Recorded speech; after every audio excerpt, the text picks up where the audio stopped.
మన ప్రభు అయిన యేసుక్రీస్తు పరిశుద్ధ నామములో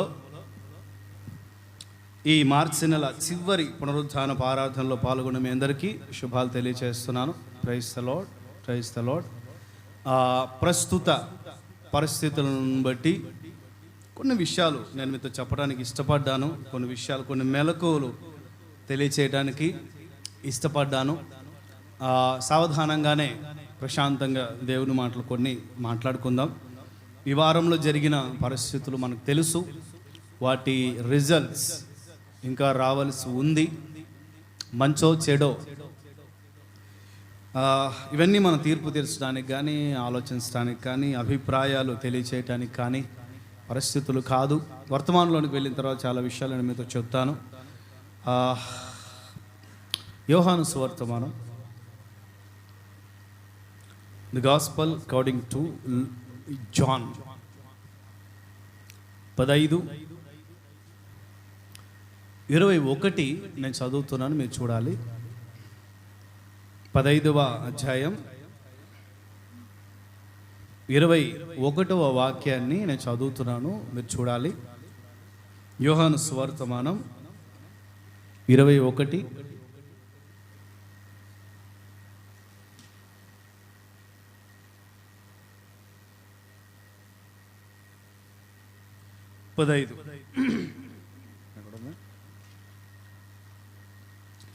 పదైదో అధ్యాయం 21వ వాక్యం. అయితే వారు నన్ను పంపిన వానిని ఎరుగరు, కాబట్టి నా నామము నిమిత్తం వీటినన్నిటినీ మీకు చేస్తారు. మీరు గమనించండి, మరలా చదువుతున్నాను. అయితే వారు, లోకములో ఉన్నవారు, లోకస్తులు, దేవుని ప్రజలు కానివారు నన్ను పంపిన నా తండ్రిని, నా దేవుణ్ణి ఎరుగరు గనుక వీటినన్నిటినీ నా నామము నిమిత్తం మీకు చేస్తాను. వాళ్ళు మాకు లేకపోతే మీకు ఇలాంటి విరోధమైన పనులు చేయడానికి కలిగిన కేంద్రం లేదా వాళ్ళ ఉద్దేశం, వాళ్ళు మాట్లాడే లేకపోతే వారి ఆలోచన విధానం ఏమిటి అని అంటే, నా నామము నిమిత్తం, బికాస్ ఆఫ్ మై నేమ్, నా నామము నిమిత్తం. చూడాలి, హల్లెలూయా చెప్దాం. వేటిని చేస్తారు అని కొన్ని నిదానంగా తర్వాత మాట్లాడుకుందాం. మరో వాక్యం కూడా చదువుదాం. ఇప్పుడు మీరు చదవండి, ప్రకటన 3:8.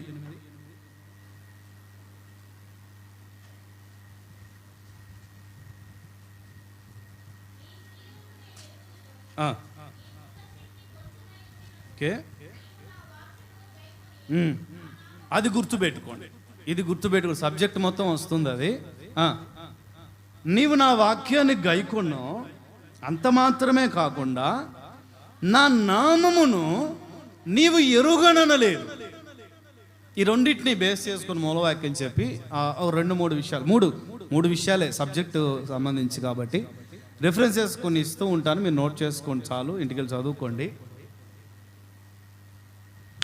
వారు ఇంకా నా వైపు చూడండి, మనం ఆరాధిస్తున్న దైవత్వాన్ని, దేవుణ్ణి ఎరుగరు గనుక వారు మనల్ని పంపిన, మనల్ని రక్షించిన, మనల్ని ఈ ప్రజెంట్ మన సిచ్యువేషన్ చెప్తున్నా, అక్కడ యేసయ్య మాట్లాడారు, ఇప్పుడు మన సిచ్యువేషన్ చెప్తున్నా, మనల్ని తన రక్తముతో కడిగిన దేవుని శక్తిని వారు ఎరుగరు, వాళ్ళకి తెలియదు గనుక. బైబిల్ ఇంకో మాట ఉంటుంది, సిలువను గురించిన సువర్తమానం నశించే వారికేమో వెరితనం. ఎందుకంటే వారికి తెలియదు, వాళ్ళకి ఆ విషయం సిలువలో ఉన్న మర్మం, సిలువలో ఉన్న ఆశీర్వాదం, సిలువలో ఉన్న శక్తి, బలం, జీవం వారికి తెలియదు.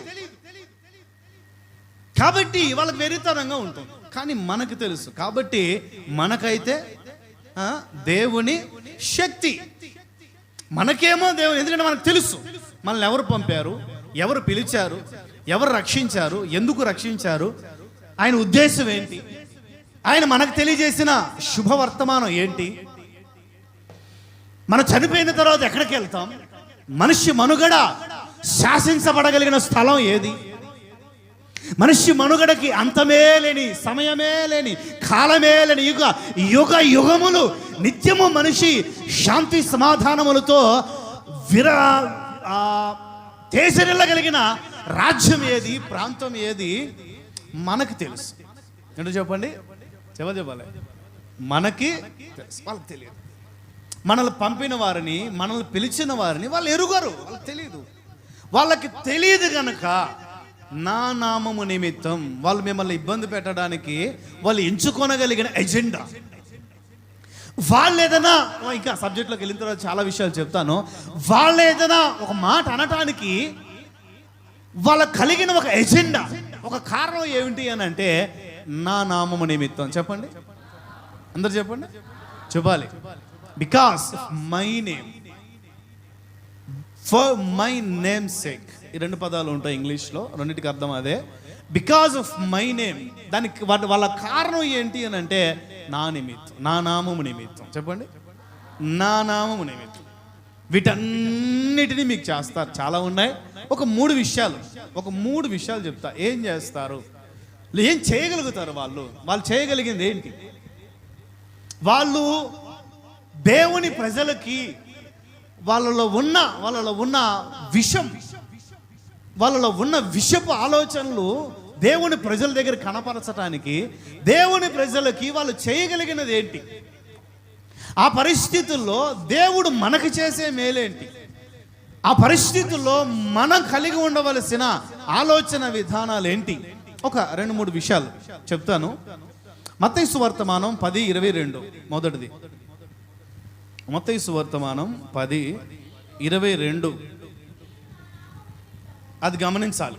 ఏంటో చెప్పండి అందరూ, ఆ పదం చెప్పండి అందరూ. నా నామము నిమిత్తము, అందరు చెప్పండి.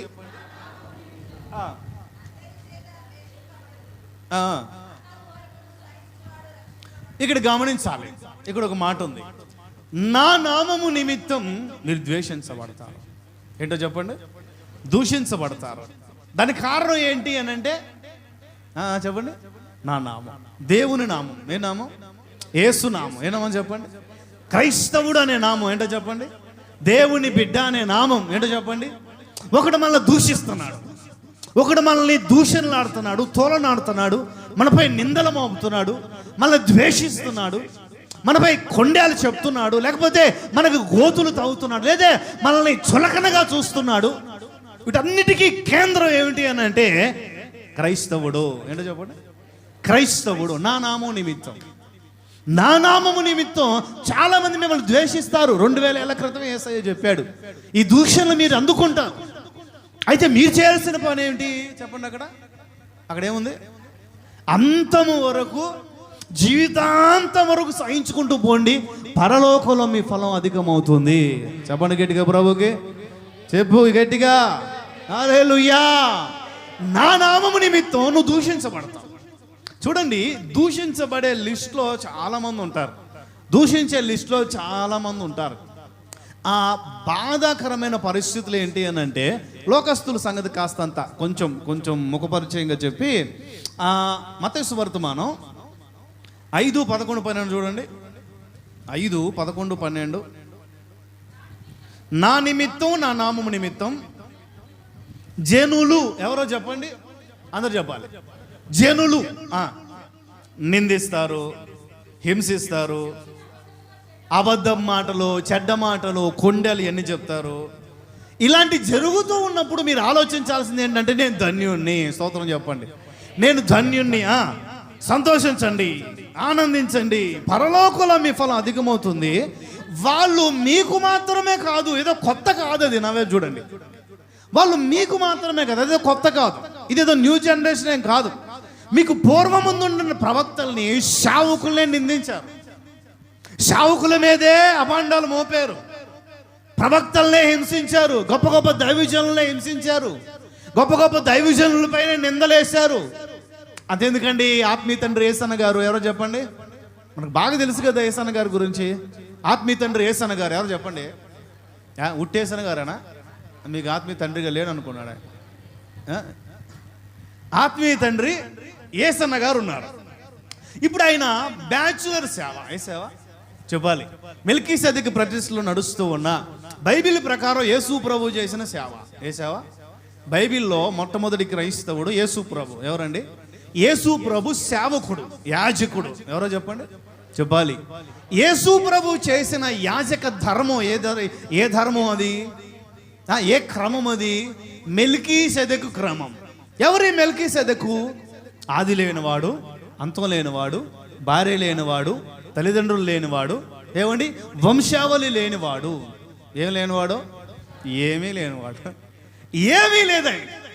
ప్రాపర్టీస్ లేవు, ఆస్తులు లేవు, దానికేం లేదు. అందుకే నక్కలకు బొరియలు ఉన్నాయి, ఆకాశ పక్షులకు గూళ్ళు ఉన్నాయి, కానీ మనుష్య కుమారుడు తలవాల్చుకునే దానికి స్థలం లేదు. నేను అడుగుతాను స్థలం ఎందుకు లేదండి? వాళ్ళ అమ్మగారు బతికే ఉన్నారు, తమ్ముళ్ళు ఉన్నారు, చెల్లెళ్ళు ఉన్నారు, తోబుట్టువులు, అక్క చెల్లెళ్ళు ఉన్నారు, అన్నదమ్ములు ఉన్నారు అని రాయబడి ఉంది. యేసయ్య తర్వాత పుట్టిన వాళ్ళందరూ తమ్ముళ్ళు ఉన్నారు. యాకోబు, యోసే ఇలాంటి వాళ్ళు 2 ఉన్నారు. ఎవరో చెప్పండి? యాకోబు, యోసే. యాకోబు పత్రిక రాసింది ఎవరు? యేసయ్య తమ్ముడైన యాకోబు. తమ్ముడు యాకోబు ఉన్నాడు, తమ్ముడు యోసే ఉన్నాడు, సిస్టర్స్ కూడా ఉన్నారు. యేసయ్యకి చెల్లెళ్ళు ఉన్నారు. ఇల్లు ఎందుకు లేదండి? అమ్మ ఉంది, తమ్ముళ్ళు ఉన్నారు, చెల్లెలు ఉన్నారు. ఏ ఇంటికి వెళ్తే ఎవరు కాదంటారండి? దానికి అర్థం అది కాదు. దానికి అర్థం ఏంటంటే, నేను ఇంటిని విడిచిపెట్టి వచ్చాను. స్తోత్రం చెప్పాలి. నాకు కలిగిన దాన్నే నేను వదులుకొని విడిచిపెట్టి ప్రభు కొరకు సమస్తము వదిలిపెట్టేసి నడుము కట్టుకొని నా జీవితాన్ని బలిపీఠంపై పెట్టి త్యాగం చేసి ఈ ప్రతిష్టలో కొనసాగుతున్నానని అర్థం. యేసన్న గారికి కూడా ఇల్లు ఉంది, విడిచిపెట్టి చెప్పండి విడిచిపెట్టి వచ్చి సేవ చేశారు. సరే, సేవ చేస్తున్నారు. అరే, నేను పొందుకునే ధన్యత నాతో పాటు ఒక 10 మంది పొందుకుంటే మంచిది కదా అని ఆలోచించి ఆయన సేవకుల్ని ట్రైనింగ్ తీసుకోవడం మొదలు పెట్టాడు. వాళ్ళల్లో ఒక భాగం సిస్టర్స్. ఎవరు? సేవ కొత్తలోనే లేమల్లో ఉన్నప్పుడే సిస్టర్స్ని తీసుకోవడం మొదలు పెట్టారు. ఆయన కొత్తలో ఆయన ఆకలితో ఉన్నప్పుడే నేను ఒక్కడిని ఎందుకు ఆకలిగా ఉండాలని తీసుకొచ్చాడేమో తెలియదు. నేనొక్కడనే ఆకలికి ఎందుకు ఉండాలి, వీళ్ళు కూడా ఉండాలని చెప్పి బ్రదర్స్ సిస్టర్స్ వెస్లీ అన్న, ఫ్రెడ్ అన్న వీళ్ళందరూ ఆది నుండి ఉన్నవాళ్ళే. పూర్వీకులు కొంతమంది ఉన్నారు. ఆ తర్వాత ప్రేమక్క గారు కానీ, మేరక్క గారి కంటే సంస్థలో సీనియర్ ప్రేమక్క గారు కానీ, రూతక్క గారు కానీ, కోటం తల్లి మదర్ మరణించారు, ప్రభు దగ్గరికి వెళ్ళారు, కోటమ్మ మదర్ కానీ, వీళ్ళందరూ కూడా ఆది నుండి ఆయనతో పాటు ఆకలి తప్పులు భరించిన వాళ్ళే, బాధలు నిందలు ఇవన్నీ భరించిన వాళ్ళే.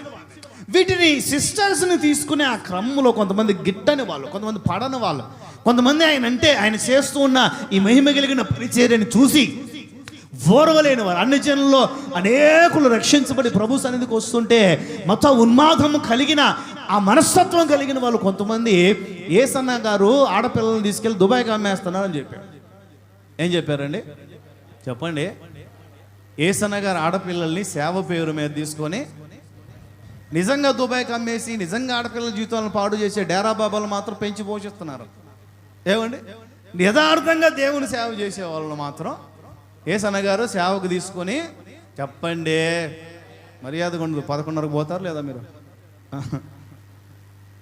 యేసన్న గారు ఆడపిల్లల్ని సేవకు తీసుకొని దుబాయ్కి అమ్మేస్తున్నారు అని చెప్పి నిందొచ్చింది. అడిదిరిగి పోలీస్ స్టేషన్ దాకా పోయిందంట. అంత అప్పట్లో మన పెద్దోళ్ళు చెప్పున్నారు. పోలీస్ స్టేషన్ దాకా పోయినారు. పోలీస్ స్టేషన్కి పిలిపించారు. మంచి చెడు ఇవన్నీ ఎంక్వైరీ చేశారు. ఈలోగా నిజాలన్నీ తెలియక మునిపే మామూలుగా వార్తాపత్రికలకి ఏం కావాలి చెప్పండి? వార్త కావాలి. ఏం కావాలి? అది ఏదైనా సరే. ఇప్పుడు మంచి ఉన్నది, రేపు చెడని తెలిసినా ఇప్పుడు మంచి అని రాస్తారు, రేపు చెడని రాస్తారు. వాళ్ళకి న్యూస్ కావాలంతే. వాళ్ళకి నిజం అవసరంలా, వాళ్ళకి నిజాయితీ అవసరంలా, నిజం అవసరంలా. మంచి చెడు తెలిసేదాకా ఎదురు చూడాల్సిన అవసరం వాళ్ళకి లేదు. వాళ్ళకి ఏం కావాలి? పేపర్ నిండాలి. వాళ్ళకి ఏం కావాలి? ఆ టైం ముందుకి పోవాలి, 24 గంటల ముందుకు పోవాలి, అంతే. వాళ్ళకి అప్డేట్ రావాలి, అంతే.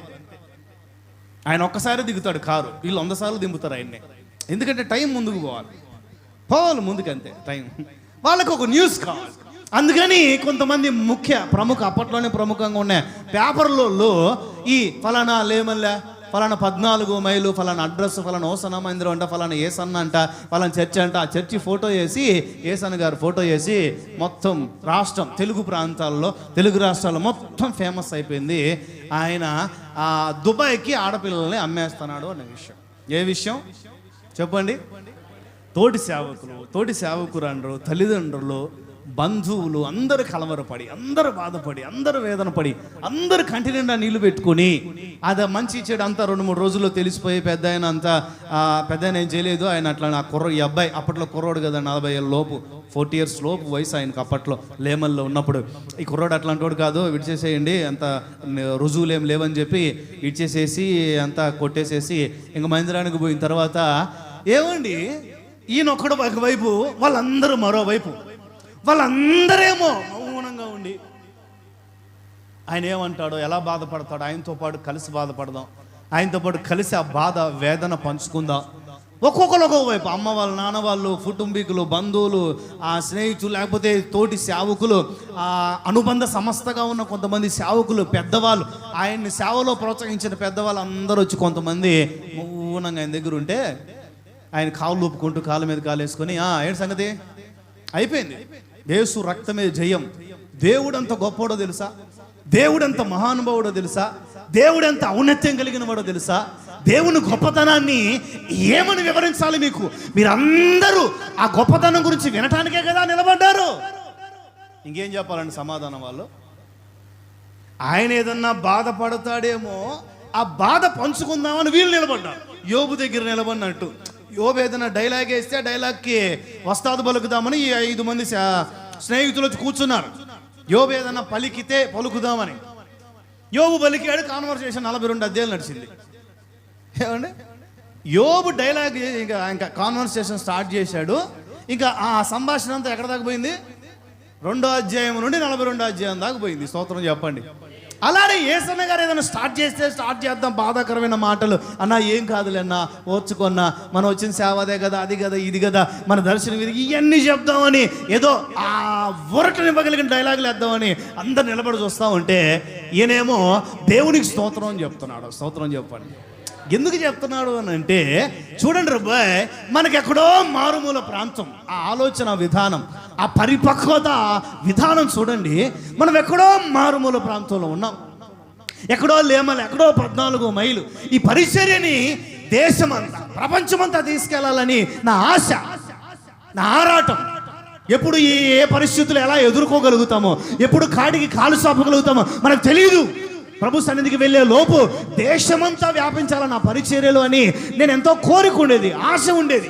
చూడండి, ఆశ కలిగిన ప్రాణాన్ని తృప్తిపరచగలిగిన దేవుడు నా జీవితంలో అద్భుతం చేశాడు తెలుసా అంటున్నాడు.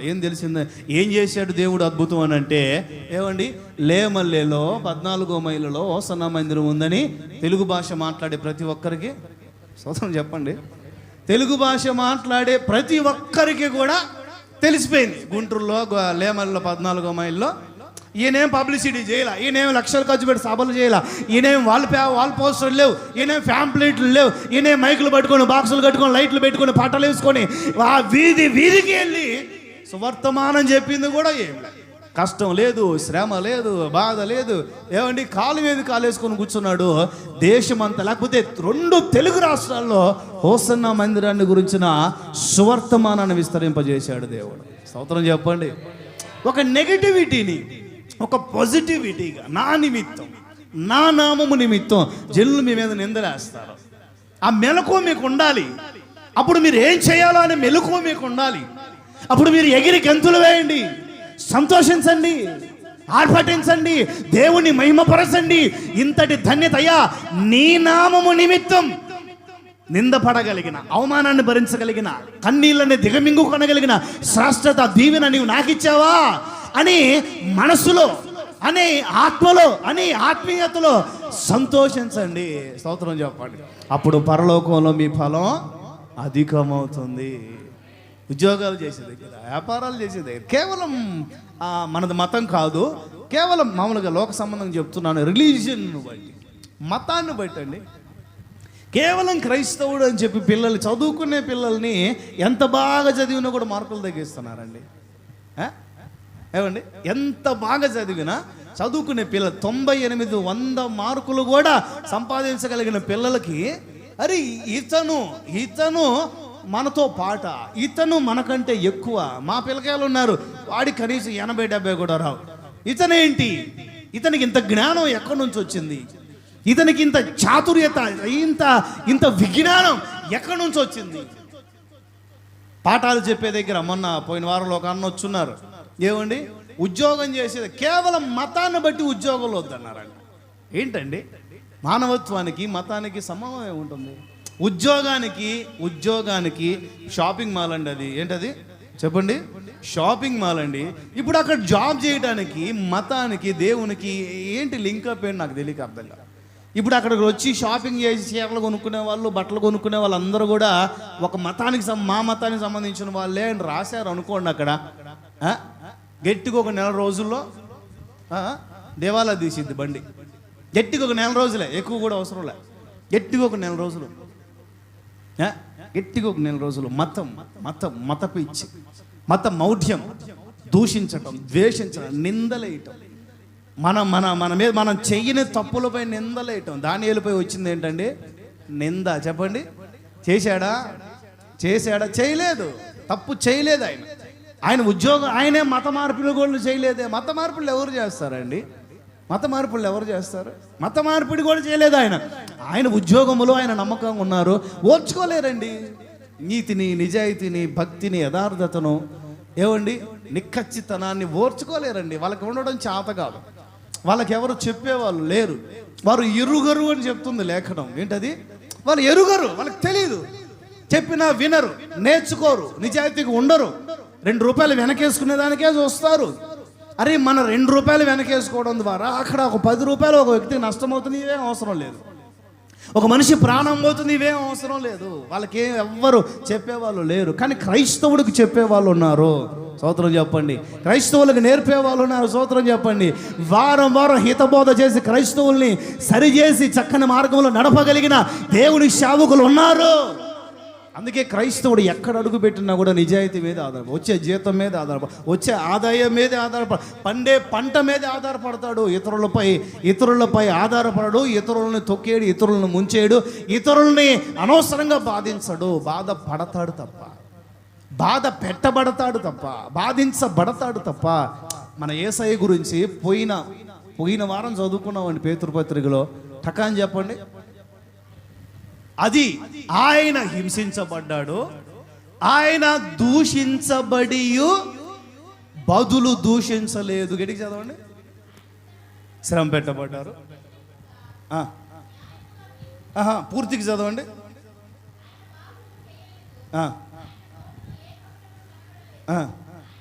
అదిగో ఇది నేను చెప్పాలను. ఆయన దూషించబడి, అది గుర్తుపెట్టుకోండి.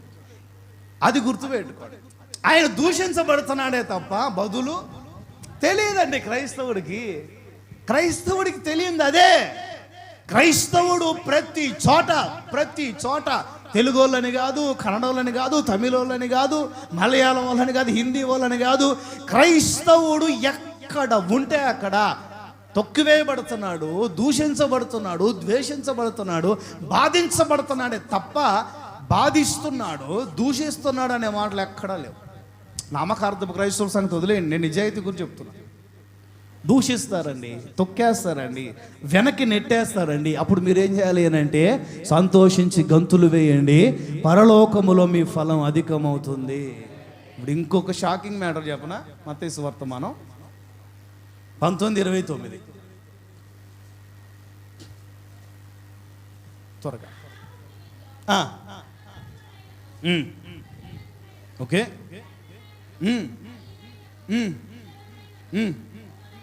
ఓకే. విడిచిపెట్టిన ప్రతివాడు పొందుతాడు. అది కూడా కాకుండా ఇంక ఎక్స్ట్రా బోనస్ ఏంటి? నిత్య జీవాన్ని కూడా స్వతంత్రించుకుంటాడు. స్తోత్రం చెప్పండి. ఇక్కడ మీకు చెప్పాలనుకున్న విషయం ఏమిటి అని అంటే, నా నామము నిమిత్తం.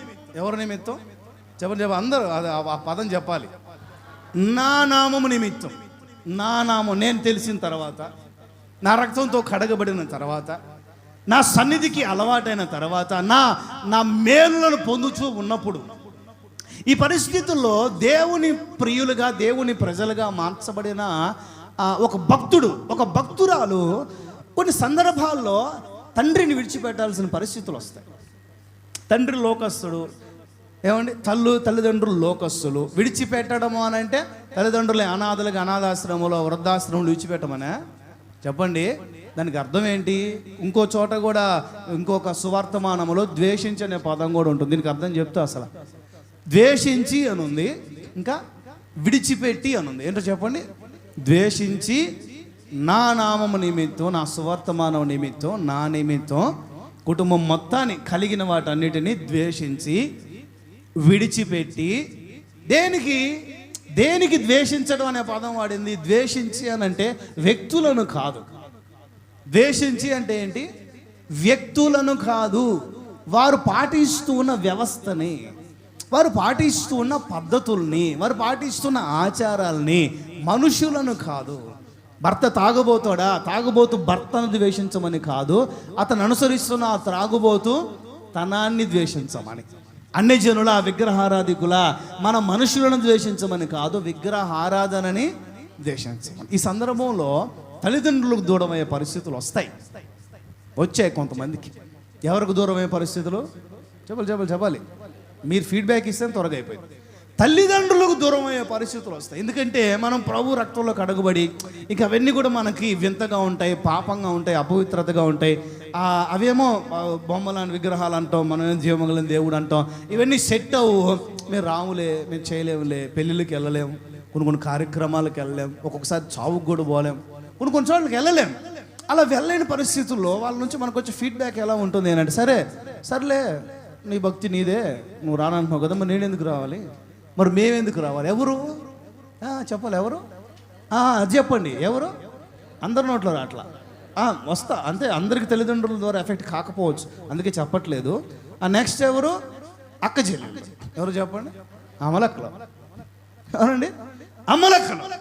వీళ్ళ ద్వారా ఒక సమస్య. సేమ్ ఇదే. ఒక సహోదరి అప్పుడప్పుడు కంటిన నీళ్లు పెట్టుకొని చెప్తూ ఉంటారు. మరి బాధ ఏంటి అని అంటే, ఈమెమో ప్రభువులో బాగా ఎదగడానికి ఇష్టపడుతూ, సన్నిధిని విడిచిపెట్టడం ఇష్టం లేక చక్కగా దేవుణ్ణిలో ఎదుగుతుంది. వాళ్ళ తల్లిదండ్రులు మారల. ఈమె చర్చికి వెళ్ళింది అని తెలిసింది అని ఇంట్లో ఏమైనా తెలిసింది అని అంటే, ఆ పూట ఆ అమ్మాయికి బెటరు, అన్నం బెటరు. ఆ పూట ఆ అమ్మాయిని ఇంట్లో ఆడపిల్లనండి కడుపుకు అన్నం తినే తల్లిదండ్రులు అయితే, కడుపుకు అన్నం తినే వాళ్ళైతే, ఈ మధ్య బాగా వస్తుంది కదా, కడుపుకు అన్నం తినే వాళ్ళకైతే ఎలాంటి జ్ఞానం ఉంటుంది చెప్పండి? అందరు చెప్పాలి. ఇంకెంత జ్ఞానం ఉంటుంది కడుపుకు అన్నం తినేవాళ్ళు. అరే కన్న పిల్లలు కదా, ఒక మతాన్ని బట్టి పిల్లల్ని ద్వేషిస్తామా? పిల్లల్ని బయటికి నెట్టేస్తామా? తలిపే మతాన్ని బట్టి చర్చికి వెళ్తున్నారని మతాన్ని బట్టి. మనం మతమే మనల్ని పరలోకాన్ని తీసుకెళ్తుంది కదా. ప్రభువే కదా నడపగలిగిన వాడు. నీకు నచ్చితే పాటించు, నచ్చకపోతే వెళ్ళిపో, దూరంగా ఉండు, లేకపోతే నీ పని నువ్వు చూసుకో. మాతో ఏం పని? నిండా నీళ్ళు పెట్టుకొని చెప్తా ఉంటే, ప్రార్థన చేయండి అన్న మా తల్లిదండ్రుల మార్పు కోసం. ఆ రాత్రి ఒక శనివారం కూటానికి పోయి ఇంటికి పోయింది అని తెలిసింది, కూటానికి పోయింది అని తెలిసింది అని అంటే బాధ. కొంతమంది కొన్ని చోట్ల, వేరే చోట్ల గుర్కా వేసుకొని మందిరం దగ్గరికి వచ్చి అక్కడ బాత్రూమ్ దగ్గరికి వెళ్ళి విడిచేసేసి మందిలో కూర్చొని ఆరాధన చేసుకొని మళ్ళీ అక్కడ బాత్రూమ్ దగ్గర గుర్కా వేసుకొని పోయే వాళ్ళు కూడా ఉన్నారండి. దేనికి అంటే ద్వేషం, అసూయ, బాధ. బాత్రూముల్లో కూర్చొని బైబిల్ చదివిన వాళ్ళు లేరా చెప్పండి? చరిత్రలో ఉన్నారండి. బాత్రూముల్లో కూర్చొని బైబిల్ చదివే కారణం ఏంటి? వీళ్ళు బైబిల్ చదువుతున్నారంటే ద్వేషం. ఇంట్లో వాళ్ళండి, నేను ఇంట్లో వాళ్ళ గురించి చెప్తున్నా, జనుల గురించి కానీ నేను చెప్పేది. జనులు మొదటిసారి అయిపోయింది. ఏమండి? ఇప్పుడు ఇంట్లో వాళ్ళు, తల్లిదండ్రులు, ఇంట్లో వాళ్ళు అన్నదమ్ములు, అక్క చెల్లెళ్ళు, ఏమండి, కోడళ్ళు, మామలు, అల్లుళ్ళు అయిన వాళ్ళే, రక్త సంబంధికులే, కడుపును పుట్టిన వాళ్ళే, కేవలం మతాన్ని బట్టి. దేన్ని బట్టి? ఇంటి దగ్గర పోయిన వారం కూటమి పెట్టాము, ఆ సహోదరు వాళ్ళ ఇంటి దగ్గర తోడబుట్టిన వాళ్ళే రాలేదు. ఎందుకు రాలేదు చెప్పండి? మతాన్ని బట్టి. తోడబుట్టిన వాళ్ళే రాలేదండి. అమ్మకి లేని బాధ వీళ్ళకి ఎందుకు అర్థం కాదు. తోడబుట్టిన వాళ్ళు రాలా. ప్రార్థన కూడా ఒక శుభకార్యం ఇంటి దగ్గర జరుగుతుంటే, ఒక కార్యక్రమం ఇంటి దగ్గర జరుగుతుంటే తోడబుట్టిన వాళ్ళు రాలా. మేము రాము అన్నారట. రారు. కొన్నిసార్లు చనిపోయినా కూడా రారు. వాళ్ళ ఎవరో మాకు తెలియదు అంట. కొన్నిసార్లు మంచి కార్యం ఇంట్లో ఒక నలుగురు కలిసి శుభకార్యం చేసుకుంటూ ఉంటే ఏమండి రారు. అయిన వాళ్ళు వీటన్నిటిని బట్టి మీరు దూషించబడుతూ ఉన్నప్పుడు మీరు సంతోషంగానే ఉండండి. ఆయన మీకు పరలోకంలో 100 రెట్లు ప్రతిఫలాన్ని ఇవ్వబోతున్నారు. గట్టిగా చెప్పండి. బాధపడాల్సిన పనిలే. ఇప్పుడు తల్లిదండ్రులు చేర్చుకో, ఒక ఆడపిల్ల ఉంది, తల్లిదండ్రులు చేర్చుకోలేరు అనుకోండి, పెళ్ళైన తర్వాత భర్త చేర్చుకుంటాడు. చక్కగా ఒక భర్త, కుటుంబం, ఎన్ని పిల్లలు, ఇవన్నీ నువ్వే ఒక కుటుంబం అయిపోతావు. అందులో పెద్ద విశేషం ఏం లేదు. ధైర్యంగా ఉండాలి, ధైర్యంగా ఉండాలి, బలముగా ఉండాలి, ప్రభు కొరకు నిలబడే శక్తి కలిగిన పాత్రగా ఉండాలి. మన మూలవాక్యంలో చదువుకుంది అదే, నీవు నా నామమును ఎరుగనలేదు. స్తోత్రం చెప్పు. నీకున్న శక్తి కొంచెమే, నువ్వు బలహీనురాలివే, నీకున్న సపోర్ట్ కొంచెమే, నీకున్న కొద్దిపాటి బలముతోనే నీవు ఇతరులతో పోరాడావు, కుటుంబంతో పోరాడావు, జనులతో పోరాడావు, అన్యులతో పోరాడావు. ఎదురాడు ప్రతి ఒక్కరితో పోరాడి నా నామము నిమిత్తమై దూషించబడుతూ ఉన్నా నీవు నిలకడగా ఉండి నా నామమును ఎరుగనలేదు. చెప్పు గట్టిగా. 2వ పాయింట్లో వస్తుంది. ఒక బ్యాచ్ ఉంది, 2వ పాయింట్లో వస్తుంది. తింటారా యాదగుండదు. 2 లూకాసు వర్తమానం 21:12. ఇక్కడ కొంచెం మ్యాటర్ ఎక్కువ ఉంటుంది, అందుకే దాటిపోయాను.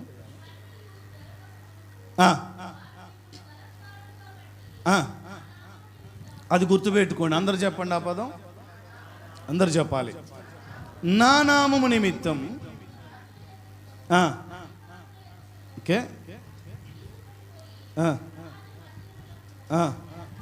చెరసాలకును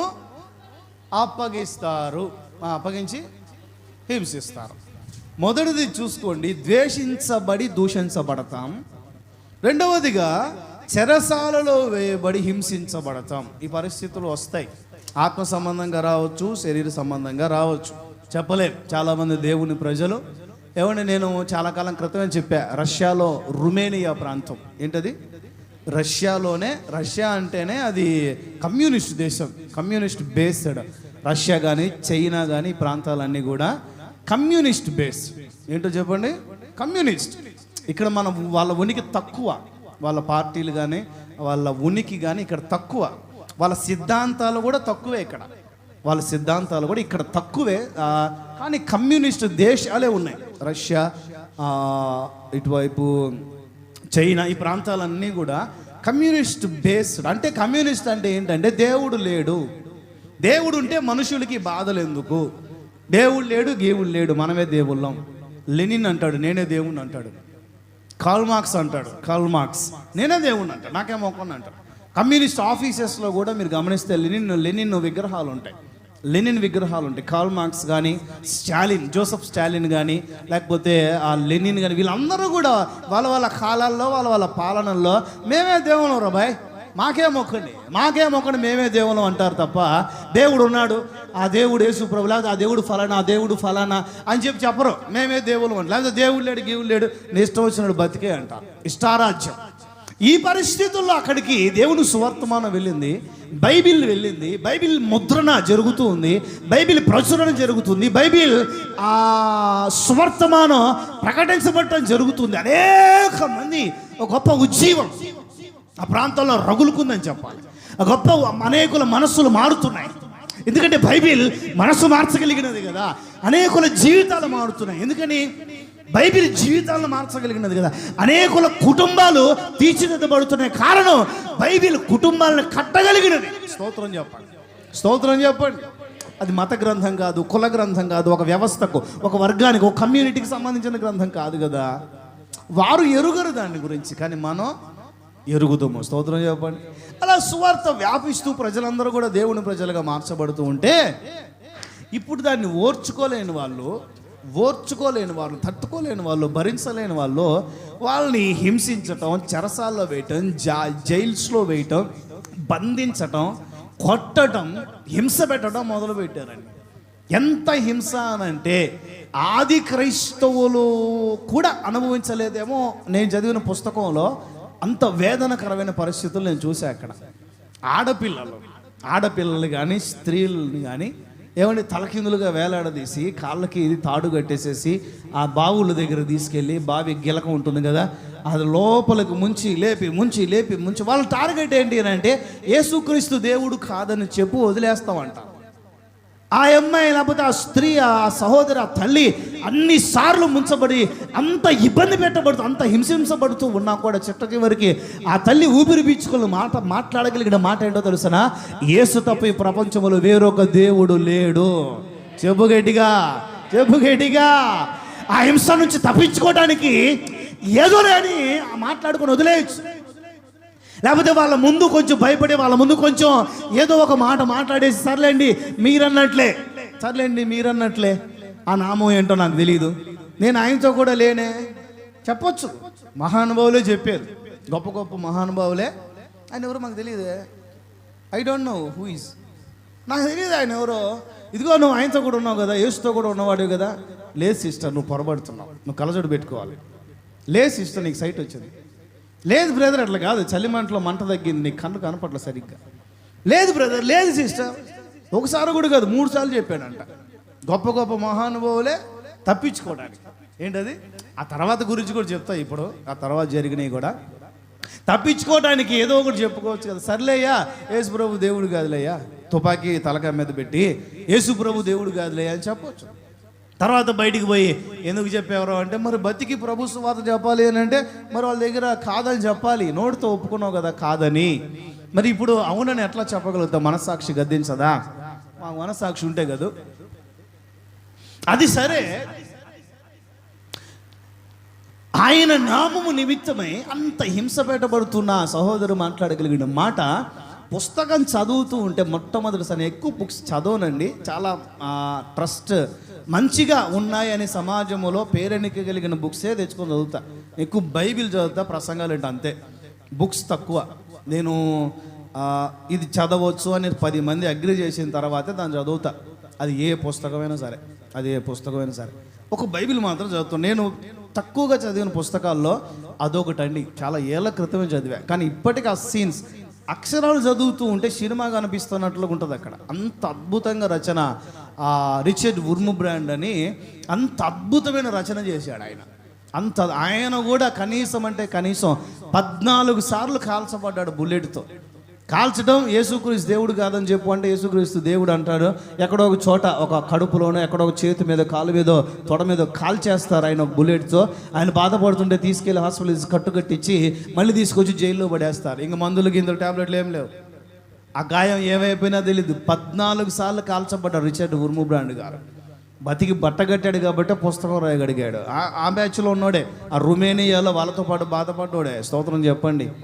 తర్వాత ఒక జైల్లో ఒక అతను కూర్చొని ఒక 10 మందికి దేవుని గురించి మాటలు చెప్తూ ఉంటే, అది కూడా ఓర్చుకోలేక అతన్ని తీసుకెళ్ళి పిచ్చగొట్టు రక్తపు ముద్దలాగా అతన్ని మార్చి, అతన్ని రక్తపు ముద్దలాగా కొట్టి, కొరడాలతో, కర్రలతో, రాడ్లతో కొట్టి ఇబ్బంది పెట్టి అతన్ని వదిలేసి, ఇంకా ఈసారి ప్రకటించొద్దు ఆ నామమును అని చెప్తే అతను నడవటానికి కూడా ఓపిక లేక, పుస్తకంలో ఉంటుంది, రష్యా రుమేనియా ప్రాంతంలో జరిగిన యథార్థ సంఘటనలు ఇవి. పాక్కుంటూ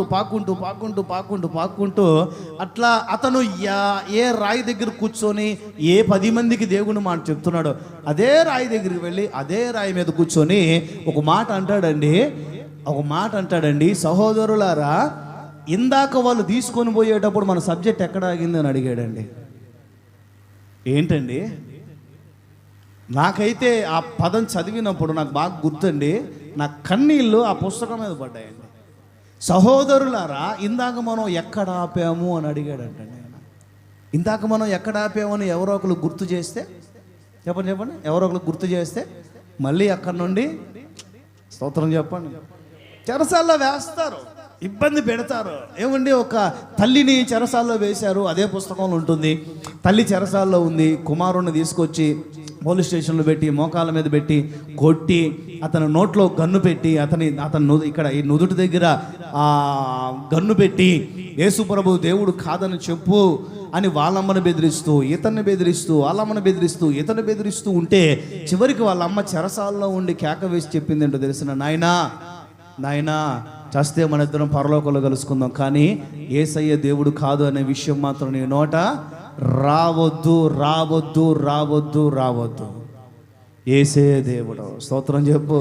వస్తాయి నా నామము నిమిత్తం అప్పగిస్తాడండి. ఇప్పుడు తప్పించడా కాపాడ్డా? మరి అది దేవుడు కదా అని అంటే ఆయనే అప్పగించినప్పుడు ఆయన ఎలా కాపాడతాడు? అది కదా నేను చెప్పేది. ఇప్పుడు ఆయనే ఆ పరిస్థితులు వస్తాయని ముందే చెప్పాడు.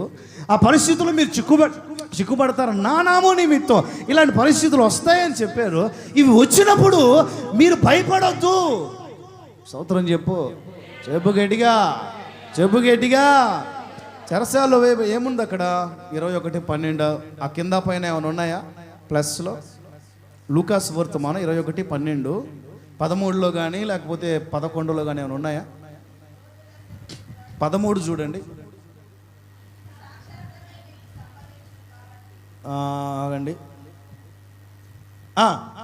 ఓకే, అదే సంభవించును కాబట్టి ముందుగా మీరేం చింతపడొద్దు, మీ మనసులో ఏ నిశ్చయించుకోనుడి. ఎదురాడుటకు కాదనటానికి వీలు కాని వాక్కు జ్ఞానం నేను మీకు అనుగ్రహిస్తాను. స్తోత్రం చెప్పండి. అంతే అంతే అంతే. అక్కడ దాకా నోట్ 15 దాకా నోట్ చేసుకోండి. ఎదుటి వాళ్ళు కాదనలేని వాక్శక్తిని నేను మీకు ఇస్తాను. స్తోత్రం కలుగునగాక, స్తోత్రం కలుగునగాక. సత్యవాక్యమును మీ నోటిలో నేను ఉంచుతాను, ప్రవచనములు నేను మీ నోటిలో నేను ఉంచుతాను. సత్యము కొరకు నిలబడటం అంటే ఏంటో ఆ మాటలు వింటూ ఉండటంతోనే వారి హృదయాలు కరిగిపోయేలా నేను చేస్తాను. స్తోత్రం కలుగునుగాక, స్తోత్రం కలుగునుగాక, స్తోత్రం కలుగునుగాక. చూడండి, ఇదే మాటకు సంబంధించి ఒక సిచ్యువేషన్. పౌలు శీల ఎవరండి వాళ్ళిద్దరు? భార్య భర్తరా? సేవకులండి, ఇద్దరు పురుషులే. పౌలు శీల సేవకులు. వీళ్ళిద్దరు చెరసాలు వేశారు. అపోస్తల కార్యాలు 16:23 నుంచి.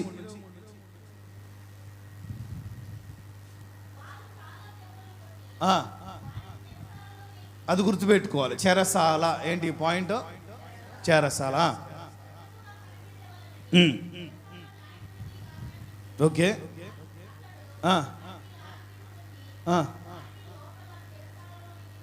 త్రోసి తప్పించుకొని పోకుండా బొండ వేసి బలమైన రాతితో బిగించేసారు సంఖ్యలతో. చాలండి. ఈ తర్వాత మనకందరూ బాగా తెలిసిన సందర్భమే, మీరు చదువుకోండి. తర్వాత చెరసాల్లో వేశారు పౌలు శీల, ఇంకొంతమంది బ్యాచ్. వీళ్ళు ప్రముఖులు కనుక ఇద్దరు పేర్లే ఉన్నాయి. వేసినది ఇద్దరిని కాదు, ఒక బ్యాచ్ ఉంది. వెనకాల గ్రూప్ సంఘం ఉంది. ఏముంది? శిష్యులు ఉన్నారు, వెనకాల ఒక బ్యాచ్ ఉంది. ఓకే, తీసుకెళ్ళి వేశారు, చెరసాల్లో వేశారు. చెరసాల్లో వేయబడిన వీళ్ళు ఏం చేస్తున్నారు అని అంటే యేసయ్య నామములో పాటలు పాడటం మొదలుపెట్టారు. స్తోత్రం చెప్పండి, గట్టిగా చెప్పండి. కాదనలేని వాక్యం, కాదనలేని జ్ఞానం, కాదనలేని శక్తి ఇవ్వబడటం అంటే మీకు వివరిస్తున్న దాని గురించి. వీళ్ళు ఆ హింసలో, ఆ బాధలు, ఆ చెరసాల్లో కూడా కన్నీళ్లు పెట్టుకోకుండా, బాధపడిపోకుండా, నిరుత్సాహానికి చోటు ఇవ్వకుండా, ఏంటి మా పరిస్థితి? అరే మేము చేస్తుంది సేవ కదా, మాకు చెరసాలు ఏంటి?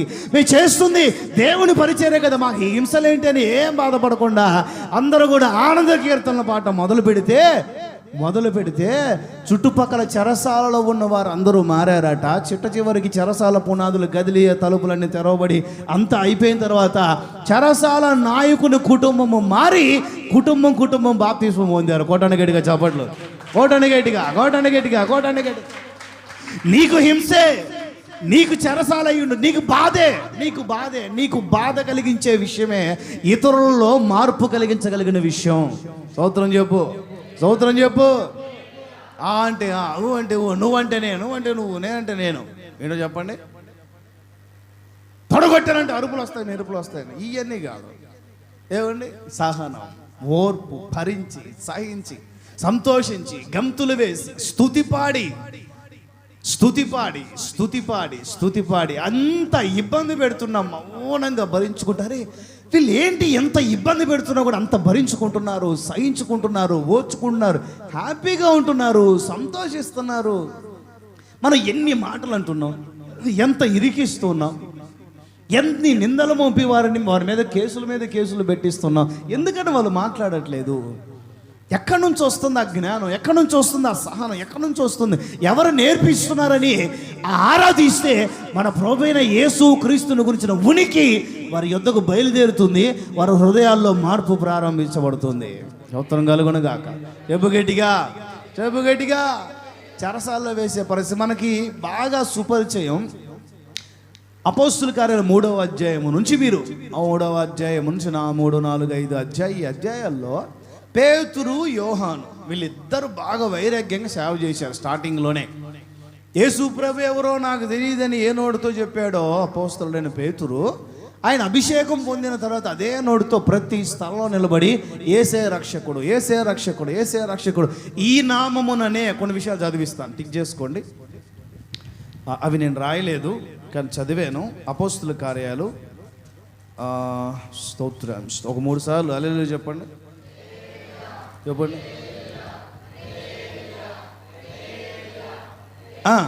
ఓకే, 4:12 త్వరగా రక్షణ లేదు. ఈ నామమే ఏంటో చెప్పండి అందరూ. ఏ నామం? ఆ నామం యేసు నామం. స్తోత్రం కలుగును గాక. ఈ నామముననే రక్షణ. అప్పట్లో ఒక 2-3 ఏళ్ల క్రితం, మహా అయితే గట్టిగా 2, 3, 4, 5 సంవత్సరాల క్రితం ఆ నామమునే ఎరగనన్నాడు ఆయన.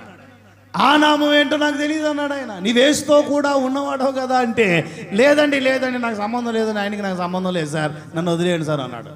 కానీ ఇప్పుడు కనబడిన ప్రతి ఒక్కరికి కూడా, ఒకళ్ళిద్దరు కనబడినా కూడా, ఇదిగో ఈ నామముననే నీ రక్షణ, ఈ నామమునే నీ పాప విముక్తి, ఈ నామముననే నీకు ఆశీర్వాదం, ఈ నామమునే నీకు నిత్య జీవని జబ్బ చరిచి ప్రకటించగలిగిన ఆత్మను పొందుకున్నాడు ఆయన.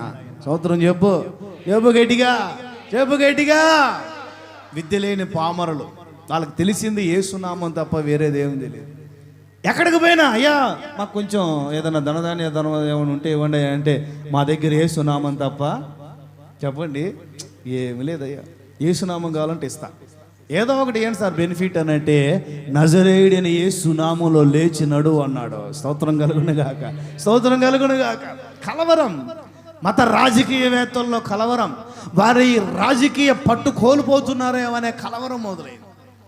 వారి ఆదాయం దెబ్బతింటుందేమో అనే కలవరం మొదలైంది.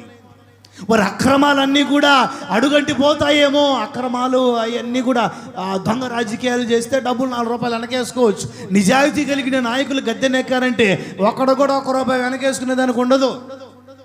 ప్రజల కొరకు నాయకత్వం లేనప్పుడు, రాజకీయాల్లోనికి రావాలి అని అనుకున్నప్పుడు ప్రతి ఓడు నీతులు చెప్పేవాడే. రాజకీయాల్లోకి రావాలి అని అనుకున్న ప్రతి ఒక్కడు, రాజకీయ పట్టు లేనప్పుడు ప్రతి ఓడు నీతులు చెప్పేవాడు. చిన్న పిల్లోడి దగ్గరికి వెళ్ళి కూడా నీతులు చెప్తాడు, నిన్ను కూడా ఉద్ధరిస్తాను నేను అని. చిన్న పిల్లోడు, వాడిని ఏమి ఉద్ధరిస్తాడో అర్థం కాదు.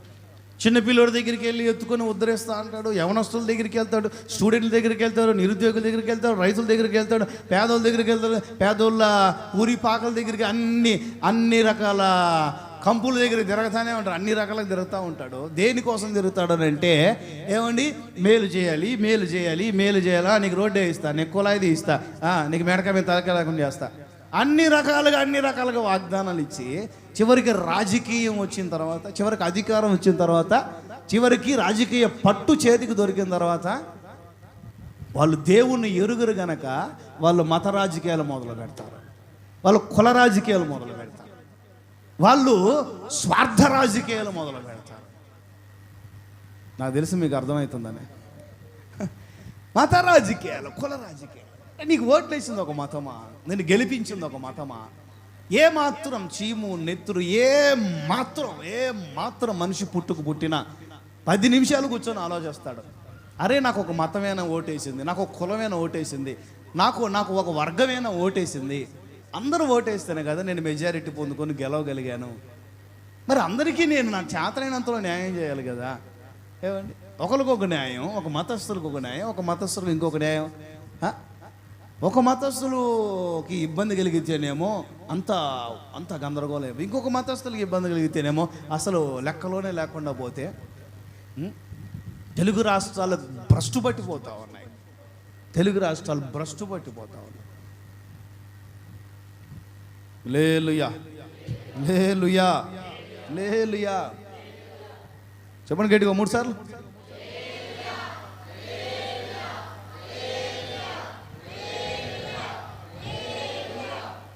ఇదే చెరసాల వేయబడటం, హింస పెట్టబడటం, ఇదే పరిస్థితి. ఏ నామమును కాదు అని అన్నాడు, అదే నామాన్ని ప్రకటించుకుంటూ తిరిగితే రాజకీయ పట్టు అపేక్ష కలిగిన వాళ్ళు రాజకీయ పట్టు పోగొట్టుకుంటామేమో అని చెప్పి పేతురుని యోహాన్ని పిలిపించి అక్కడ నిలబెడతారు. ఫస్ట్ నిలబెడతారు. ఎవరో బాయ్, ఈ నామమున మీరు బోధించకూడదని చెప్పానా లేదా?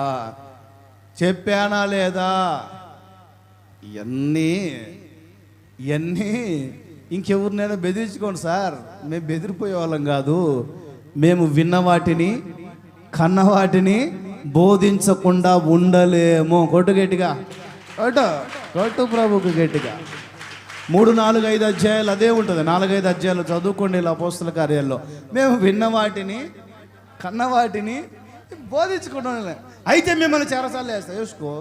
జైల్లో ప్రకటిస్తా, ఎవరికి ఎక్కువ వేసుకో. బయటకు వచ్చినప్పుడే ప్రకటిస్తా.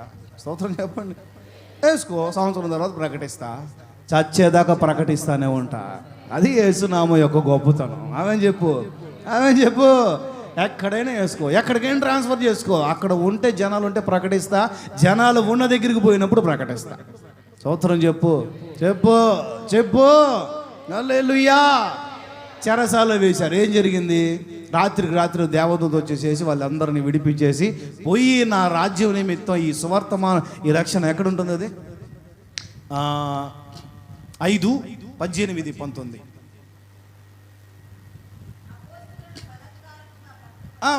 మరి ఏం చేస్తారు? వాళ్ళు నిజాయితీ లేనప్పుడు నిజాయితీ కలిగిన వాళ్ళని పట్టుకోవడానికి ఉపయోగించగలిగిన ఆయుధం ఏంటి? చెప్పండి అందరూ. బలాత్కారం. ఇంకా అంతకు మించి ఏం చేయగలుగుతారండి? బలాత్కారం.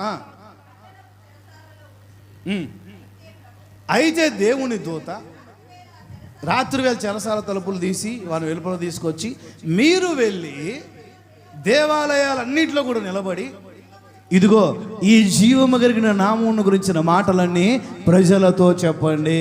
స్తోత్రం కలుగును గాక. 12వ అధ్యాయంలో కూడా అదే జరుగుతుంది. పేతురుని తీసుకెళ్ళి నేను 3వ పాయింట్ దగ్గర వస్తాను. అక్కడ అది 3వ పాయింట్ ఇంకా 50 నిమిషాలు దాటిపోయింది. ఒక 5-10 నిమిషాలు చెప్తాను, అర్థమైపోయింది మీకు ఇంచుమించుగా.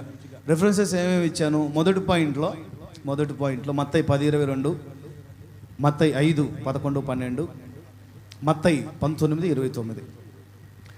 రెండో విషయం, చెరసాల్లో వేయబడి హింస పెట్టబడతాం. ఇందులో లూకా సువార్తమానం 21:12, మార్క్ 4:16, 17. నోట్ చేసుకొని చాలు. అపోస్తల కార్యాలు 5:18, 19 ఇప్పుడు చదివాం. 4-5 అధ్యాయాలు పూర్తిగా చదవండి, బాగా అర్థమవుతాయి. అపోస్తల కార్యం మొత్తం అదేను. ఈ హింసలు, ఈ చెరసాలు, ఈ జైల్లోకి వెళ్ళటాలు ఎన్ని ఉంటాయి అక్కడంతా కూడా. తర్వాత అపోస్తల కార్యాలు 16వ అధ్యాయం 23 నుంచి 25 ఈ వాక్యాల వరకు. ఆ తర్వాత కూడా మీరు నోట్ చేసుకొని చదువుకొని జస్ట్ రిఫరెన్సెస్ కోసం మాత్రం చెప్తున్నాను. చెరసాల్లో వేయబడి హింస పెట్టబడటం. ఇంకెంతమంది గురించి చెప్పాలి? అపోస్తలుడైన యోహాను పద్మాసు ద్వీపంలో ఆ మనిషికి ఏమండి లేకపోతే వాళ్ళ దేశాల్లో ఉన్న జైల్లో పెడితే మరి తప్పించుకుంటాడని అనుమానం వచ్చిందో ఏమో తెలియదు, కానీ తీసుకెళ్ళి ఐలాండ్లో పడేశారు. ద్వీపం, సముద్ర ద్వీపం. ఏంటది? దీపం కాదు. దీపము అంటే ఏంటి? వెలిగిచ్చేది, క్యాండిల్, లైట్, ల్యాంప్. ద్వీపం అంటే ఏంటి? చుట్టూ సముద్రము, చుట్టూ నీళ్లు కలిగి మధ్యలో చిన్న భూభాగం కలిగితే దాన్ని ఏమంటారు? ద్వీపం, ఐలాండ్ అంటారు. తీసుకెళ్ళి ఐలాండ్లో ఉండే జైలు వేసేసారు. అక్కడ పాములు, విష సర్పాలు, విష జంతువులు, అక్కడంతా చీకటి, ఇంకేం వెలుగు, లైట్లు గీట్లు ఇప్పుడే ఉండవు అలాంటి ప్రాంతాలు. ఇంకా అప్పుడే ఉంటాయి? ఏముండవు. ఆయన్ని వేడి బాండీలో వేసి ఏమండి కబాబ్ చేయాలని చూశారు. అవలా స్తోత్రం చెప్పండి. ఈత కొడుతున్నాడు బాండీలో, స్తోత్రం చెప్పండి. గట్టిగా చెప్పండి. వాళ్ళకి ఆ వివేచన కూడా లేకుండా ఇంత అద్భుతం జరిగింది అని వివేచన కూడా లేకుండా తీసుకెళ్ళి పద్మాస్ దీపంలో వేస్తే అక్కడ ఆత్మపరవశుడే ప్రభుదినం ఆదివారం రోజు ఆరాధన చేసుకుంటూ పరలోక రాజ్యానికి ఆత్మలో ఎత్తబడి ఆత్మీయముగా ప్రార్థనలో ఎత్తబడి పరలోకపు దర్శనాలు భూత వర్తమాన భవిష్యత్తు కాలాల్లో ఉండే మహామహుని కార్యాలన్నీ చూడగలిగాడు ఆయన. స్తోత్రం చెప్పండి గట్టిగా. ఎంత నెగిటివిటీ పెరుగుతూ ఉంటే అంత కృప విస్తరిస్తూ ఉంటుంది. అది మనకే అర్థమవుతుంది ఆ పరిస్థితి. ఎందుకంటే ఎంత నిందించబడుతున్నా, ఎంత చెరసాల వేయబడుతున్నా, ఎంత ఇబ్బంది పెడుతున్నా కూడా దేవుని విడిచిపెట్టడానికి మాత్రం మనసు ఒప్పుకోదు. చూసారా, మనకి ఇప్పుడిప్పుడే భక్తులు ఎదిగే వాళ్ళు కూడా విడిచిపెట్టలేరు దేవుణ్ణి. ఎందుకు విడిచిపెట్టలేరంటే ఆ నామములో ఉన్న శక్తి అలాంటిది. ఆమె చెప్పండి, ఆమె చెప్పండి, ఆమె చెప్పండి. ఈ నామమును మేము ప్రకటించకుండా ఉండలేమో. ప్రకటిస్తే చెరసాలే చేస్తాను. నీకు పర్మిషన్ ఉందా? బొంగు ఉందా? ఇవ్వరా నువ్వు పర్మిషన్ అడగటానికి. 3వ పాయింట్ మత్తయి 24:9. మత్తయి 24:9 చివరి ఘట్టం. ఇక చివరి ఘట్టం. అప్పుడు జనులు శ్రమల పాలు చేసి చంపేస్తారు. ద్వేషిస్తారు, శ్రమ పెడతారు, చిట్ట చివరికి ఏం చేస్తారు? చంపేస్తారు. ఆ తర్వాత ఏముందండి? చాలండి, చాలు 24:9 నోట్ చేసుకోండి. చివరి ఘట్టం. ఇక చివరి మలుపు ఏంటి? ఒక 5 నిమిషాలు చెప్తా. నేను మాట అంటే మాటే, సమ్మర్ కాబట్టి ఒక 5 నిమిషాలు చెప్తా. 56 నిమిషాలు అయింది. 4-5 నిమిషాలు చెప్తాను. చివరి ఘట్టం. చిట్ట చివరికి ఇంక వాళ్ళు చేయగలిగిన ఒకే ఒక పని ఏంటి? శ్రమ పెట్టి చంపేయటం. ఇంకంతే. ఎందుకంటే ద్వేషించినా దేవుణ్ణి విడిచిపెట్టాల, చెరసాల్లో వేసినా చెప్పండి యేసుప్రభు నామాన్ని, యేసుప్రభుని ఎంత ఇబ్బంది పెట్టినా వీళ్ళు విడిచిపెట్టాల. మా బీపీ పెరిగిపోతుంది, ఇంక వీళ్ళ భూమి మీద లేకుండా చేయాలి. ఇంకంతే. ఎందుకంటే వాళ్ళకి నేర్పించబడే విధానాలు అట్లా ఉంటాయి, చంపాలి అనే విధానాలు. కానీ మనకు నేర్పించబడే విధానాలు ఏంటి? ప్రభు కొరకు చావాలి. బ్రతుకుట క్రీస్తు అయితే ఏంటది చెప్పండి. బ్రతుకుట క్రీస్తు అయితే మనకు నేర్పే విధానం అది. మనకు నేర్పే విధానం.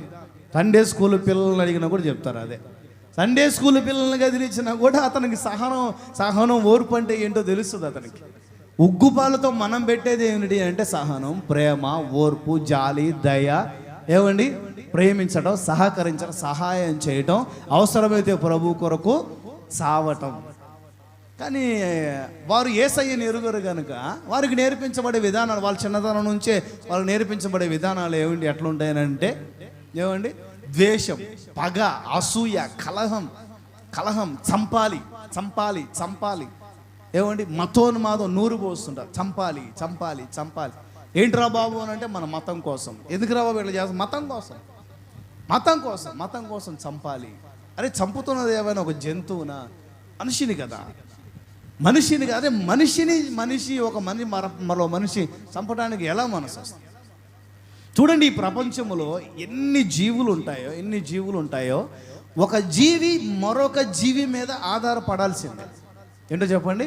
ఆ సైకిల్ బాగుంటుంది కదా. చీమలు తినే జీవులు కొన్ని ఉంటాయి. చీమలు కప్పలు తింటాయి. ఏమండి, కప్పల్ని తినే జీవులు ఇంకొకటి ఉంటుంది.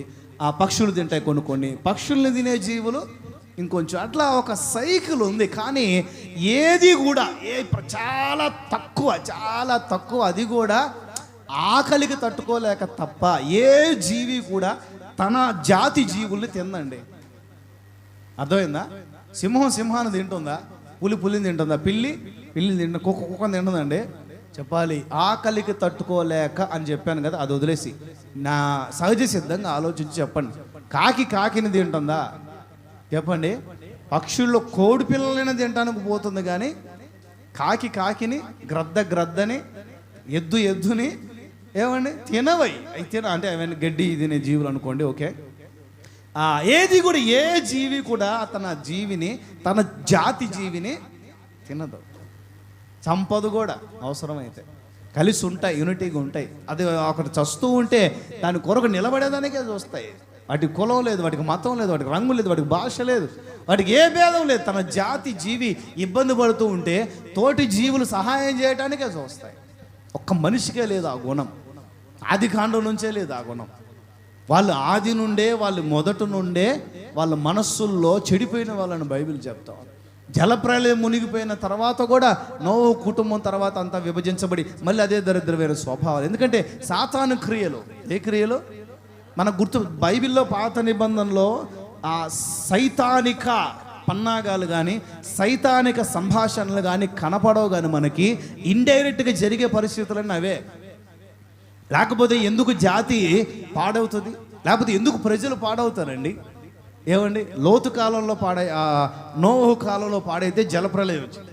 మళ్ళీ లోతు కాలానికి వచ్చేసరికి ఎందుకు పాడయ్యారు అని అంటే మనకి సైతానిక క్రియలు రాయబడవు కానీ జరిగినాయాడ. ఏం జరిగినాయి? సైతాను సంబంధమైన ఆది కాండం ఆదాము దగ్గర నుంచే స్టార్ట్ చేశాడు. పాడు చేసి దాడులు చేయమని చెప్పి, చంపమని చెప్పి చంపి, సేవకులు చంపితే ఏమొస్తుందండి? విశ్వాసాలను చంపితే ఏమొస్తుందండి? చంపడానికైనా వెనకాడరండి. మరి అట్లా నేర్పించబడుతుంది వాళ్ళకి, ట్రైనింగ్ ఇస్తారు వాళ్ళకి. ఏం చేస్తామండి మనం? ఈ వారంలో జరిగిన పరిస్థితుల గురించి అని మాత్రమే కదా నేను చెప్తుంది. ఆది కాలం అపోస్తుల కాలము నుంచే ఎంతమందిని చంపలేదండి. మనకి బైబిల్ అందించిన మత్తయి సువార్త మొదలుకొని ప్రకటన గ్రంథం వరకు మనకు ఈ బైబిల్ అందించిన అపోస్తలులు కానీ సేవకులు కానీ పూర్వీకులు కానీ అందరూ కూడా హతసాక్షులే. ఎవరండి? అపోస్తలుడైన పేతురు తలకిందులుగా వేలాడదీయబడి, సిలువలో తలకిందులుగా వేలాడదీయబడి చంపారు. అంతెందుకండి, ఇదే అపోస్తల కార్యాలు 12:1-2 చూడండి.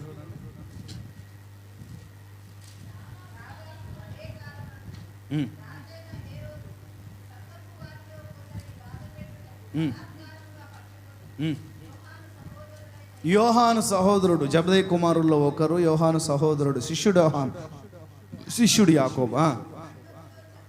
యోహాను సహోదరుడైన యాకోబును ఖడ్గముతో చంపించేశాడు. ఈ హేరోదు ఎందుకు ఖడ్గంతో చంపించేశారంటే రాజకీయ పలుకుబడి. అది గుర్తుపెట్టుకోవాలి మీరు. నా వైపు చూడండి. ఈ హేరోదు యాకోబుని సేవకుని చెరసాల్లో పెట్టించి చంపించేశారు. ఒక సేవకుని ఎందుకు చంపించేశారు ఈ అధికారి హేరోదు అని అంటే రాజకీయ పట్టు కోసం. దేనికోసం? అందరు చెప్పండి. రాజకీయ పట్టు కోసం, మెజారిటీ పీపుల్ యొక్క మన్ననల కోసం, ఓట్ల కోసం. నేను ఇప్పుడు గురించి మాత్రమే కాదు, కలుపుతున్నాను. ఇక్కడ హేరోదు చేసిన పని కూడా అదే. ఇతని పదవి, ఇతని సింహాసనం, ఇతని అధికారం తర్వాత జనరేషన్ కూడా వ్యాపించాలి అంటే యూదులకు, లేకపోతే వీళ్ళని శిష్యుల్ని అపోస్తుల్ని ద్వేషించే వాళ్లకు ఇష్టమైన కార్యాలు గనక మనం చేయగలిగితే మన అధికారం నిలబడుతుంది. నెక్స్ట్ 5 years కూడా మనమే ఉండగలుగుతామనే ఉద్దేశంతో ఏం చేయాలని ఆలోచిస్తే మైనారిటీల్ని హింసించాలి, తొక్కివేయాలి, అవసరమైతే చంపివేయాలి అనే సిద్ధాంతాన్ని తెలుసుకొని మైనారిటీల్ని చంపేయడం మొదలు. మైనారిటీ దాడులని ఎవడు కూడా సోషల్ మీడియాలో ఎవడు ప్రశ్న చేయడం. మెజారిటీ దాడులను మాత్రం పంచి ఎగ్గట్టుకుని మరీ బయలుదేరుతారు. పంచి ఎగ్గట్టుకొని మరీ సంబంధం లేని విషయాలు కూడా మెజారిటీ వాళ్ళకి ఇబ్బంది అయితే పంచి ఎగ్గట్టుకొని మరీ బయలుదేరుతారు. కానీ మైనారిటీలకి చెప్పాలి, హింస కలిగినా ఇబ్బంది కలిగినా చివరికి చచ్చినా సాక్ష్యాలు తారుమారు చేస్తారు. ఏమండి, దొంగ సాక్ష్యాలు పుట్టిస్తారు, పట్టించుకోరు. సేవకులందరూ కొంతమంది పెద్ద తలకాయలు వరుసగా కొన్ని గంటలు ఎందుకు స్పందించట్లేదు రాష్ట్ర ప్రభుత్వం అని అడిగిన తర్వాత పోస్టులు బయటకు వచ్చాయి. ఎప్పుడు వచ్చాయండి పోస్టులు బయటికి? కొన్ని గంటలు రోడ్ల మీద, హాస్పిటల్ ముందు ధర్నాలు చేస్తే, సేవకులకి ఇట్లా జరిగితే మా నాయకుడు, మా సంస్థ, మా క్రైస్తవ్యంలోనే ఒక ఉన్నత స్థితి కలిగిన వాడు, క్రైస్తవ్యంలోనే ఒక మంచి స్థితి కలిగిన వాడు, పెద్ద ఆయన పట్టించుకోరా అని చెప్పి కొన్ని గంటలు ప్రభుత్వ ఆసుపత్రి ముందు ధర్నాలు చేస్తే పోలీస్ శాఖ అప్పుడు స్పందించింది, రాష్ట్ర ప్రభుత్వాలు అప్పుడు స్పందించాయి, అప్పుడు సోషల్ మీడియా పోస్టులు బయటకు వచ్చాయి, అప్పుడు వచ్చాయి. కారణం ఏంటి అని అంటే మైనారిటీ. ఏంటది? చెప్పాలి, మైనారిటీ. మైనారిటీ. ఎవరు అడిగేవాళ్ళు, ఎవరు చెప్పే ఏ అన్యాయం జరిగినా ఎన్ని ఎన్ని ఎన్ని ఎన్ని ఎన్ని ఎన్ని మతోన్మాద ఆ శక్తులపై ఎన్ని కేసులు, వందల కేసులు ఉన్నాయి. ఒక్కడిని కూడా జైల్లో పెట్టలేదు, ఒక్కడి మీద కేసు ఎఫ్ఐఆర్ బుక్ అవ్వలేదు. ఒక్కడు కూడా మరలా సోషల్ మీడియాలో నెక్స్ట్ వీడియో పెట్టకుండా ఉండట్లేదు, నెక్స్ట్ క్రీస్తుని విమర్శించకుండా ఉండట్లేదు, నెక్స్ట్ బైబిల్ని విమర్శించకుండా ఉండట్లా. అదే జీవనం, అదే బ్రతుకు తెరువుగా బ్రతుకుతున్నారు. వాళ్ళని ఆపట్లేదు, అరెస్టు చేయట్లేదు. కారణం ఏంటయ్యా అని అంటే, కారణం ఏంటి? మైనారిటీ. ఏంటి చెప్పాలి? మనమున్న ప్రాంతాల్లో మనకు కొద్ది కొద్దిగా ఇబ్బందులు ఎదురవుతుండొచ్చు. ఏ చెట్టుకి ఆగాలి? ఏంటది? ఏ చెట్టుకి ఆగాలి? సేవకులకు ఉండే సమస్యలు సేవకులవి, వాళ్ళ పోరాటాలు వాళ్ళవే.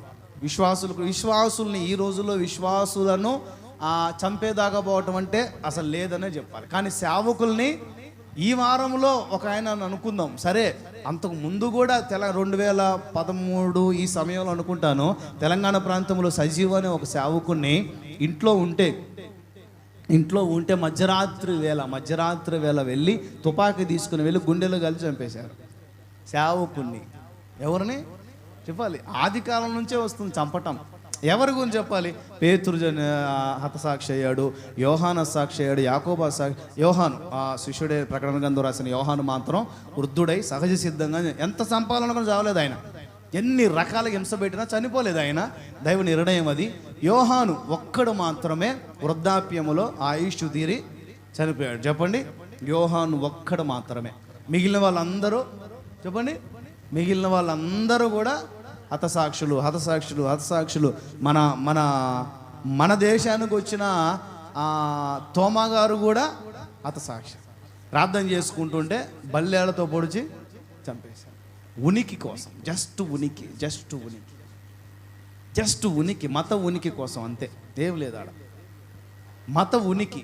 మత ఉనికి గనక ఉంటే అధికారం ఉంటుంది, డబ్బులు ఉంటాయి, ఆ పదవులు ఉంటాయి, పాలన ఉంటుంది, పెత్తనం ఉంటుంది, ఏమండి ఇవన్నీ ఉంటాయి. మత ఉనికి ఉంటే అదిగా ఆ మత ఉనికి పట్టుకోలిపోయింది అంటే అధికారాలు మెల్లగా చేజారిపోతుంటాయి. ఎందుకంటే అక్రమకారుల్ని ప్రజలు ఎవరు ఎంచుకోరు కదా, మంచిగా ఉండే వాళ్ళు ఎంచుకుంటారు. కాబట్టి ఆ అక్రమకారులందరూ కూడా మెల్లగా పట్టుకోల్పోతుంటారు. ఆ దేవుని ప్రజలు లేదా నీతిగా బతికే వాళ్ళు పట్టు సంపాదించుకుంటూ ఉంటారు. నిన్న మొన్నటి దాకా కాళ్ళ దగ్గర ఉన్న దేవుని ప్రజలు ఇప్పుడు గద్దెనెక్కుతారు. నిన్న మొన్నటి వరకు పైనుండి ప్రజలను తొక్కేసిన వాళ్ళు కాళ్ళ దగ్గరికి వస్తారు. మత ఉనికి కోల్పోతే రాజకీయ పట్టు కోల్పోతారు. అర్థమైందా? ఏమర్థమైంది? రాజకీయ పట్టు బలముగా ఉండాలి అని అంటే దాన్ని కట్టి ఉంచగలిగిన ఒక ఆయుధం ఏంటి? అదే ఏది? మతం. ఏంటి? మతం. అంతే. చంపి కొన్ని రిఫరెన్సెస్ ఇస్తా. ఇచ్చానా? అపోస్తలుగా 21:13 నోట్ చేసుకోండి, ఇంటికి వెళ్ళి చదువుకోండి. ఇంకా మొత్తం అపోస్తలు అందరూ కూడా అసాక్షులు అయిపోయారు ప్రభు కొరకు. మొదటి నుంచి చెప్పుకుందామా? వారు నన్ను పంపిన వాడిని ఎరుగరు గనక నా నామము నిమిత్తం ఇవన్నీ జరుగుతూ ఉంటాయి సమాజంలో. ఇవన్నీ చేస్తా నా నామము నిమిత్తం. మరి మీరెంతగా నిలబడతారు? వీళ్ళందరూ హింసించబడి ద్వేషించబడిన వాళ్ళు, చెరసాల్లో పెట్టబడిన వాళ్ళు, శ్రమ పెట్టబడి చంపబడిన వీళ్ళెవరూ కూడా ఆయన నామమును ఎరుగననలేదు. ఆయన నామము కొరకు నిక్కచ్చిగా నిలబడ్డారు. ఆ రాజ్యములో నీతిమంతులు సూర్యుని వలె తండ్రి రాజ్యములో తేజరిల్లుతా ఉన్నారు. ఆ ధన్యత ప్రభు మనకు అనుగ్రహించుదురుగాక. లేచి నిలబడి ప్రార్థన చేసుకుందాం.